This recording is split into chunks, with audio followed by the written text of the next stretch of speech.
সম্মানিত এলাকাবাসী, আজকের পর থেকে এই মসজিদে কোনো আজান হবে না, কোনো নামাজ হবে না। এই মসজিদে তালা দেওয়া হচ্ছে। কি ব্যাপার? ইমাম সাহেব মাথা ঠিক আছে তো? মসজিদের মাইকে কি বলতেছে উনি সব? ইমাম সাহেবের এত বড় সাহস, মসজিদে তালা মারে!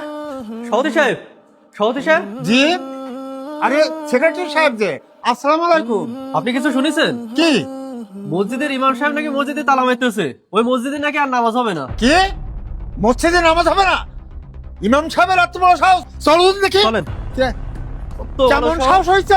বেয়াদব কোথাকার! মসজিদে নামাজ হবে না? হ্যাঁ ইমাম সাহেব, দাঁড়াও। তুমি নাকি মসজিদে নামাজ পড়াবা না, আজান দেবা না, আবার মসজিদে তালা দিচ্ছাও। মাইকের সমস্ত কি শুনছিস কি তোমার? সভাপতি সাহেব, আপনি ঠিকই শুনেছেন, এই মসজিদে আজান হবে না, নামাজও হবে না। নামাজ আজান হবে না মানে? আপনি কি বলতে চাচ্ছেন এসব? আমি যা বলতেছি সব ঠিকই বলতেছি। ঠিকই বলতেছ মানে?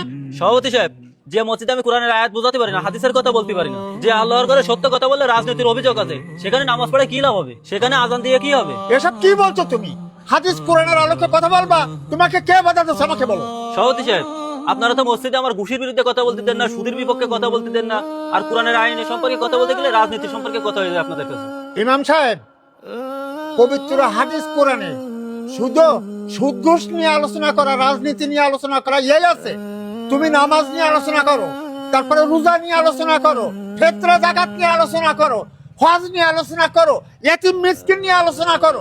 তুমি শুধু সুদ ঘুষ এই সমস্ত কথা কি তোমারও? সভাপতি সাহেব, সুদ ঘুষ সম্পূর্ণ হারাম। সুদ ঘুষের বিরুদ্ধে আল্লাহ এবং আল্লাহ রাসূল যুদ্ধ ঘোষণা করেছেন। এখানে তো আমরা কোনো ব্যক্তিগত কোনো কথা বলি না, এখানে কথা বলি কোরআন হাদিসের আলোকে। আপনাদের মসজিদে কোরআন হাদিস সম্পর্কে কথা বলে সেটা আপনাদের কাছে রাজনীতি হয়ে যায়। এখানে সভাপতি সাহেব আমি আর চাকরি করতে চাচ্ছি না। যাই হোক সভাপতি সাহেব, এই নেন আপনার মসজিদের চাবি। আমি আর এই মসজিদে চাকরি করবো না।